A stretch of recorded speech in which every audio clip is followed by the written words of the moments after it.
Hey guys, welcome to another episode of the Crown of the Sunken King DLC. Now, we're picking up right where we left off, like I always do, and we are going to proceed through this loser area, I guess is what it's called. Now, this video, we're actually going to wrap up this DLC, or this playthrough of this DLC, because really not much left to do. There's a couple areas that I'm not going to address, which I haven't addressed it in any DLC so far, so I'm not really worried about it, or I haven't addressed it on screen at least. Now you can see here I got a little bit close to dying because they do a lot of damage with their stomping attack. But this first part of the video is just us clearing out the rest of these losers. I think that's what they're called. I'm not certain. Don't hold that against me if I'm wrong. But you're actually about to see a really interesting mistake I make. I'm actually wearing the Simpleton's ring, I believe. Like the ring that makes you invisible from the second DLC when you roll. I don't know if it has any other effect other than making you invisible. But here in just a second, you're going to see a really interesting attack that I failed to dodge. Oh, it's not this one. It must be the next next enemy here. I'm not sure. Yeah, I think it is because this is the last one. Dun, dun, dun, dun. And I would say that I did this to show the attack off, but I'm not gonna lie, I just wasn't paying attention and forgot actually that they were capable of such an attack. So yeah, here you see he's about to just eat me up, and you can see all their teeth on the roof of their mouth go all the way back, and they're flat, like I said before, like herbivores, which is kind of interesting. Seeing as to how they're built, kind of like a dinosaur, I guess. But yeah, you want to avoid these stomping attacks. Don't do like I do and not avoid them. But this is actually, you can see Derek the Crab is fading. He actually has served his purpose, but I'm going to summon him back. However, what's really interesting is I summoned him at the very first bonfire. We made it all the way. We made it this far on one summon. And people complaining about the time limit on summons in Dark Souls 2, which I don't know how much complaining there is. I know when I first heard about it, I complained. But it's really, with how close bonfires are together in Dark Souls 2, it's really not so bad with the time limit. If you use the large sign soapstone, you get 30, I believe 30 minutes, and each enemy takes some time off, and there's aspects like that. The small sign soapstone is 15 minutes, I believe. I believe it's 15 minutes, and then enemies take off so many seconds. Now, if you use the name engraved ring to summon one of your friends or summon an NPC, not an NPC, but another player, then you actually get increased time. I don't know how much it increases it, but it lengthens the time quite a bit. And I'm not certain if it's pretty significant. I mean, we made it damn near through the entire DLC. Well, we made it through the majority of the DLC on one summon, so yeah. But that's one of the pluses to Dark Souls 2. Dark Souls 1, it was really kind of difficult to, if you wanted to play with your friends or, do a co-op playthrough with one of your friends, you went through quite a bit of trouble, honestly, trying to link up, get on the same server, and all of that. But in Dark Souls 2, there's a lot of ways to put you on the same server or make it easier for you to summon one of your friends or a particular uh, ally, I suppose. But that's all the losers in the area, and we're actually about to. I don't know what we're about to do. We are putting the key item that we got inside the sanctum after we go over. Yeah, through here. Wait, I don't remember. Uh, there's actually a weapon that I was looking for there. We're gonna pick it up after this, but you put the dragon stone. You pick it up inside the sanctum. I believe it's behind a door, honestly. Um, this pillar opens up an elevator. Yes, an elevator. Yeah, it's an elevator. Stop standing there. What are you doing? What are you? Um, stop standing there. What are you doing? Uh, I don't know what I was doing. I'm actually postconing this video and all the other videos for the DLCs that I'm going to be uploading, but I don't know why I'm just standing here. So, out here is where that weapon is. It's a Drakeblood Greatsword, I think. Yeah, it's I don't really care for it. It's really it's a short greatsword, shorter, much shorter than the claymore. That is kind of interesting. That rock there kind of looks like a crystal lizard's back, maybe. I don't know. Just something to point out. I don't look kind of cool. Nothing special about it though. So, moving past it.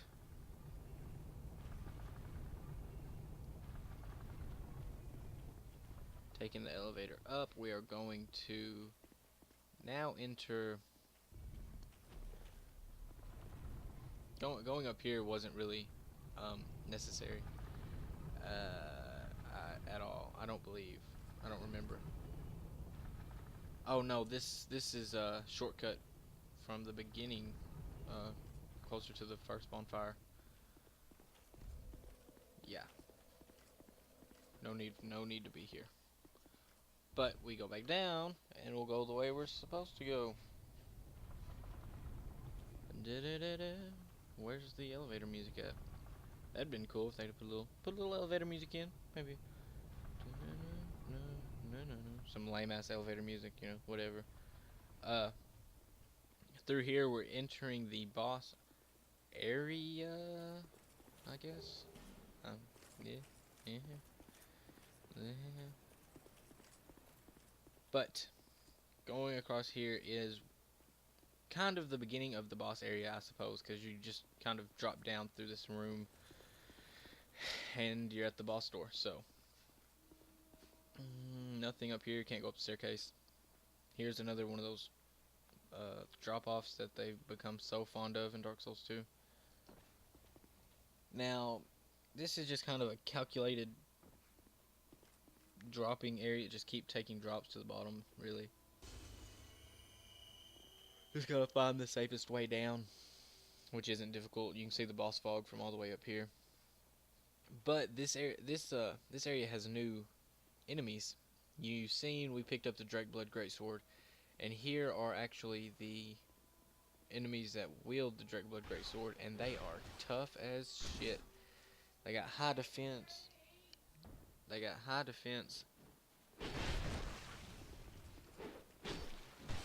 With a lot of damage output, and they roll around and run around and stay behind the shield, and they're just really tough, honestly. I'm going to say this is the first time I've ever picked up their armor set, which I haven't picked it up yet, but I will a little bit later, and try and remember when that was. Well, I never knew that. Crystal lizards, and this guy up here, which we don't mess with him, so you don't have to kill him. But you got the crystal lizards. Now, the way to address it is not with the bow. Is not with. Well, hang on.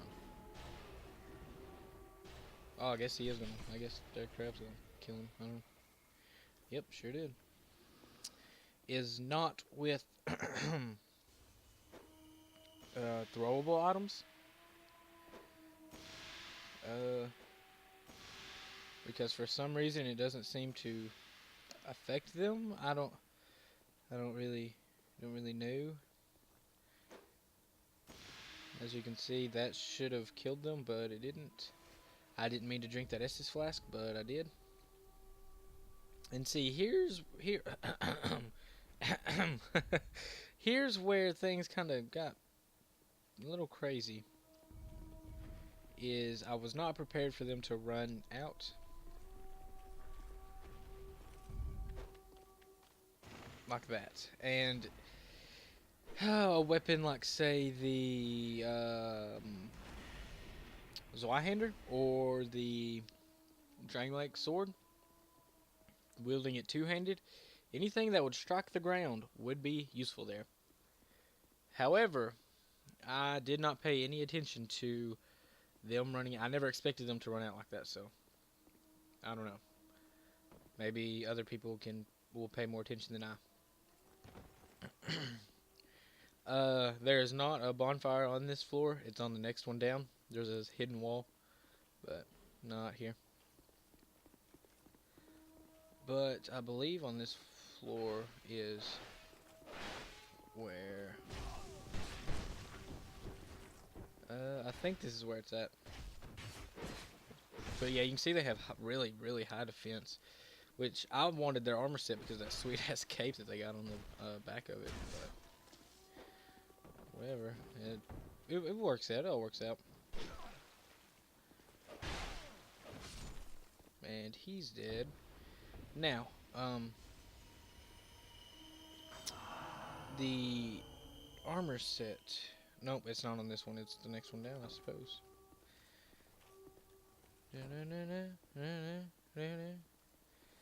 The armor set is inside a room. And here's the bonfire behind this wall. So cleverly hidden here. But down here is a staircase, and at the bottom of the staircase is two of the Drakeblood Knights. And one of them is tough enough, so trying to fight two of them is just not the best idea. Bam. So pulling them and taking them on one at a time is presumably the better option. And they may have a weakness, an elemental weakness, that I'm just unaware of. But I don't know. I don't know what it would be. And then you can see here's the other one running around, cattywampus, getting crazy. See their Drakeblood greatsword swings really fast for it to be a greatsword, and I guess that's because it's much much shorter and thinner than most other greatswords, such as the Claymore or the greatsword itself. But there's really not much you can do about that, but attack in a more timely manner.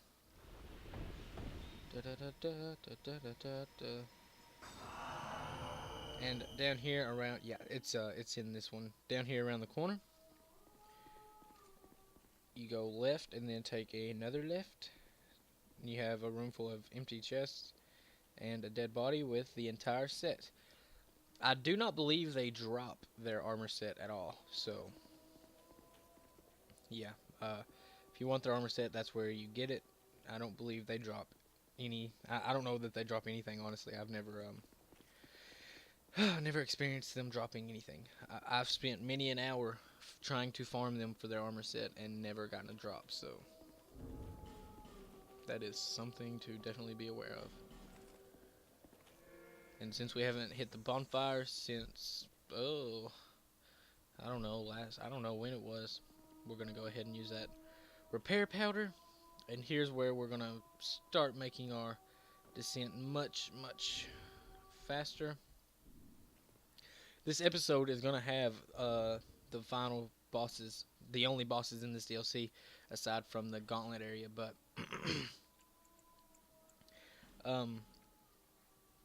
That's the reason it ran so long, is because the Sin boss fight took a little bit longer than I expected it to, for one reason, and that is that I was fighting him straight melee instead of using uh, any kind of ranged attacks.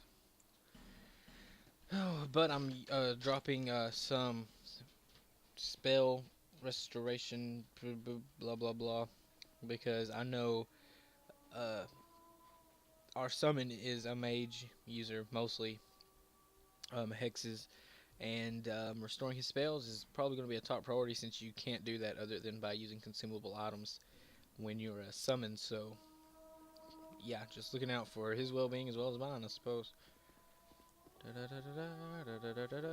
There's two NPCs you can summon. One of them is Stillheart. Stillheart. Yeah, Stillheart Ellie, and the other one is oh damn, what's his name?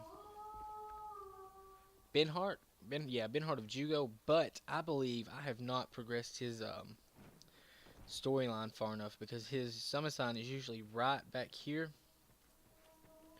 and it is not. So I'm pretty sure that I have failed to progress his quest line that far, because I just didn't do that with this character on this playthrough or anything. So yeah, and I'm not gonna summon Stillheart Ellie for this boss fight, um, because myself in this summon is more than enough to deal with the first boss, who is kind of a copy pasted version of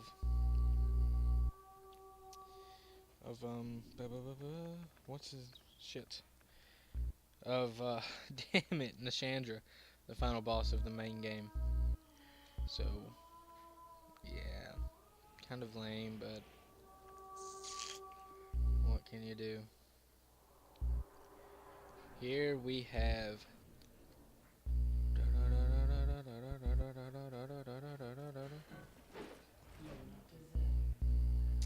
come on with the name, the Squalid the Squalid Queen Elana, who is almost she's using an axe instead of a scythe. Um, she has ranged attacks, which are I suppose they're hexes. Um, yeah, most of them are hexes. So they deal dark damage, which is a lot of what Nashandra does. She summons skeletons, which is another point where the developers just kind of throw a lot of enemies at you instead of having a more tactful boss fight, I suppose. I don't know. But she's really not difficult. She doesn't deal very much damage, and her health is seemingly rather low. But if you avoid her ranged attacks, deal with the skeletons she summons. When she summons them, deal with them quickly. Shouldn't be too much, because it can get easy to become overwhelmed. So if you do that, it shouldn't be too bad. She can also summon.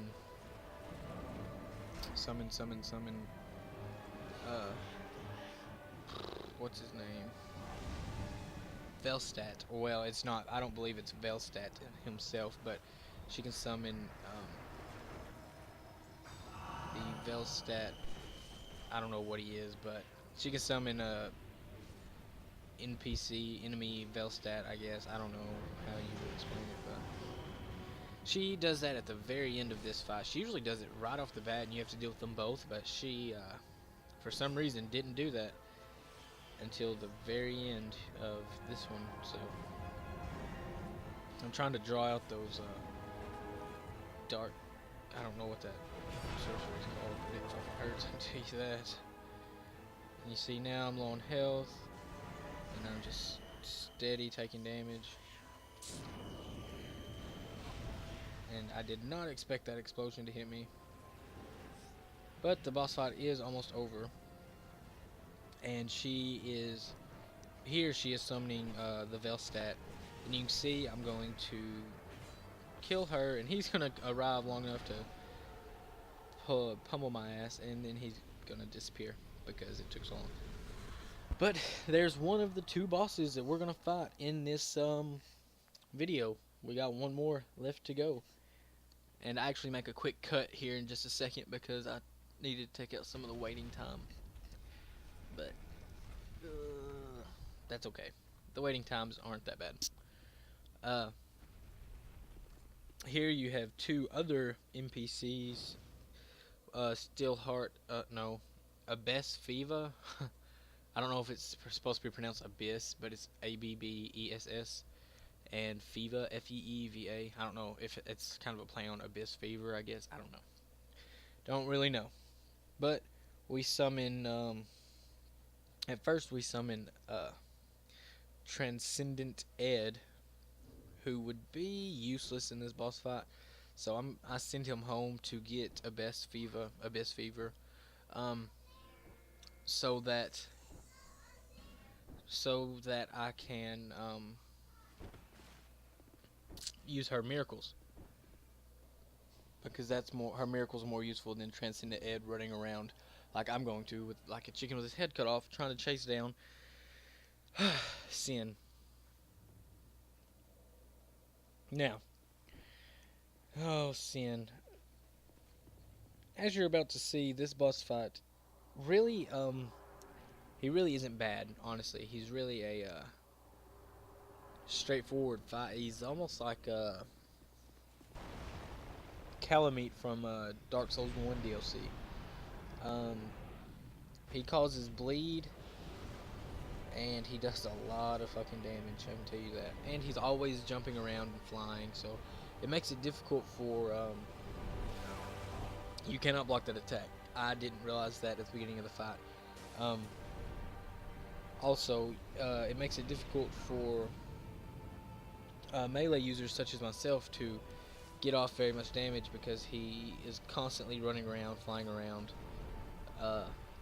So it's hard to get close and stay close to him to deal any sufficient amount of damage. And you can see here early on, that's what I'm struggling to do, is get close enough to do any kind of damage. So now, an interesting thing is he has that spear that's stuck through him is supposedly from the Knight Yorg, it's kind of a lore aspect of this DLC. However, the spear imbued with poison is stuck through Sin, and it's filled him with poison. And I would think, personally, I didn't think about this until the boss fights, that the spear, where it protrudes out of his chest, would be sort of like a weak spot. Almost kind of like doing a headshot in a sense. However, that is not the case. So, I kind of was wondering why it wouldn't deal more damage than what it does on just a usual normal R1 attack. You can also cut his tail off, but you don't get a weapon for it. So there's no real reason other than to avoid his tail attacks. Can't block that attack either. Don't forget that.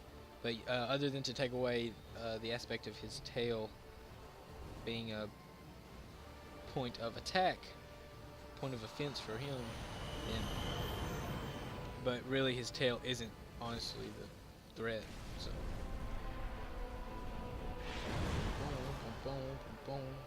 But yeah, you can see this is kind of a slow going game here. Him jumping up, jumping around everywhere.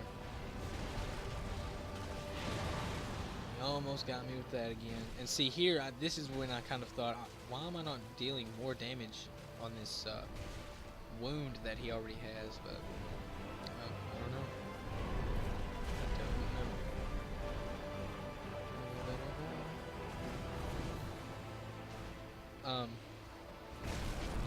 And see, this is why I was grateful to have my online summon, was so that I actually had someone who could deal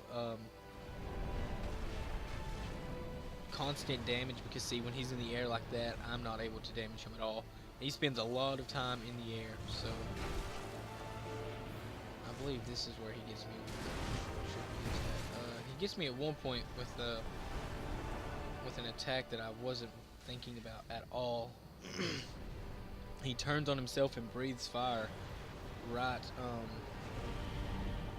at his back leg. Actually, I'm standing nearly behind him, and he may have already done it. I may have missed it. I'm not certain, but he breathes it almost right down on underneath him. I'm not sure, but I just this boss fight was really, it's really I don't want to say it's a lot of action because it's not. It's more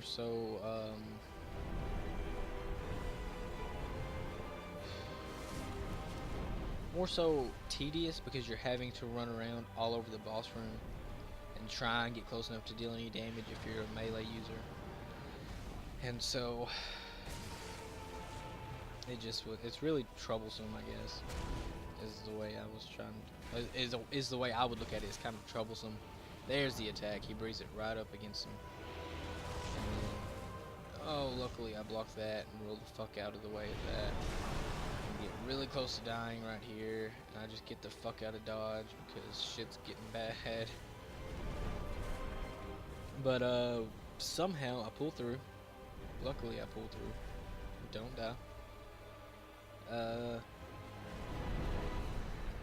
And see, it's got to where it was really irritating me. Every time I would try and get close enough to attack, he would just leap up in the air again. Just irritating. It was really irritating. So having a ranged user, ranged magic, hex, faith, really helpful for this boss. Because he does have quite a bit of HP, but nothing too crazy. Nothing too crazy. And there we get the soul of the slumbering dragon, Sinh. And that was just I'm tired just watching me play that. Kind of crazy how much running around you actually have to do within the boss room. But that's pretty much it for this episode, guys. I am going to go ahead and post-commentate the... Oh, here's where you pick up the crown. Anyway, I'm going to go ahead and post-commentate the next episode, which I believe is the first episode of the third DLC. And from there, we'll just progress right on through with it because I have all of it recorded. And I may sit down and record some Assassin's Creed 2 here in just a little while and do a post-commentary so I can upload that straight away. No problems there. But I'm probably done with Dark Souls 2 after this particular